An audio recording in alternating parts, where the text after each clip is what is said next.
Hey, g'day, how's it going? Welcome back to the channel. A few people have been asking me about how do you do live streaming with a GoPro. Well, what you need is your GoPro 7 or 8. I've got a GoPro 8 here. It's a beautiful camera, I love using this thing. And I've got my iPhone 11 Max here, so I'm going to show you how to take these two things and get a live stream running.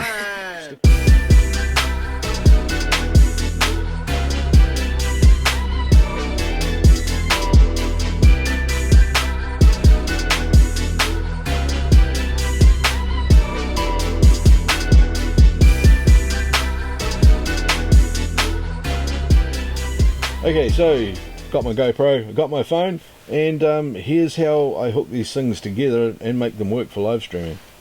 So here's my iPhone first up, and of course the GoPro 8. I'll just put that screen up for now. First thing I want to do is open up the GoPro software. Now that's easy enough, I've got it at the top here, and that's because, well, I use it all the time. So I'll just click on that and that's going to launch. Now while that's starting up, I'll power on the GoPro here as well. And just push the power button on the side there and the screen pops up with the usual beeping noises. Excellent. And I'll just click on the camera button down the bottom there on the GoPro software. Now I've already paired this camera and the phone together. If you haven't done that, that's real easy. You just need to swipe down, click on Preferences, Connections, and you can pair your device up from there. I'll back out of there at the moment because I don't need to do that. Okay, so what I'm going to do now is control the GoPro with my phone by clicking on this Control Your GoPro link. Pretty obvious they try to make them really difficult and hard to work out. So I'll just click on that and it's connecting. Just a quick note, make sure your GoPro and your phone are fully charged up as well, or have a pretty good charge on them, because you don't want them cutting out halfway through your live stream. I'll click join. That joins the phone to a Wi-Fi network that the GoPro is running. It's got a little Wi-Fi router built into it. A lot of these sorts of devices do these days, and that just creates a single peer-to-peer connection between them. Okay, that's all hooked up and they're talking together. Now you can see along the bottom of the phone here we've got the usual camera settings. We've got the time-lapse, video, stills, and this one at the end is live. When you move that over, it comes up with this Setup Live button. There's another black button underneath it you might want to take note of. At the moment it's got YouTube on there. That's because if I'm using this, I'm streaming to YouTube. And if you click on that, you get the options of also Facebook, so you can stream directly to Facebook as well, or an RTMP server. I won't go too much into that, but an RTMP server is a media server that you can have on your local network, or you might have it at your business or something like that, and it's for video streaming on a LAN, on a network. At the moment I'm just going to leave that on YouTube and head back to here, and I'm going to click on the Setup Live button, and this will start setting up everything that the app and the camera need to know about this live stream that we're about to do. Now it wants permission to do the live stream first of all, so that's just making sure, yes, we want to be able to do it. We will do that. And then next thing that comes up is a few questions about the live stream and how it's going to look. First of all, it's connecting to a network, so the camera and the phone are connected, but the phone is also connecting to my local LAN. That's because that's high speed, that's how it's going to talk to the internet. We're going to share this as an unlisted video because it's a test. I could also click there and choose to make it a public video, so it would just be available for anyone to watch, like this video is here. Unlisted means it's just going to stream to YouTube, but it's not going to go live yet. That might be because you just want to record it to YouTube, or you might want to just make it available to a group of friends or something like that, or a conference or subscribers or something specific. But generally you'll make it public. At the moment I'm going unlisted just because I'm doing this as a test, and I don't particularly want to put it out there for everybody to see, because they won't know what the hell's going on, to be frank. Now you can describe your stream here, so if you're going live you can say, hey, this is blah blah, we're holding a party, or we're discussing something, whatever you want to do. The tagline and things that people are going to see if they're wondering whether it's a live stream that they want to join into or not. you can do that by typing a description in there. I'm not going to bother right now. That's fine just to leave it with the streaming live from my GoPro, because I'm not making it public and no one's going to see it. The resolution by default is 720p. That's a resolution that they've sort of chosen in the mid-ground, which will give you a reasonable image and a good streaming quality over an average network.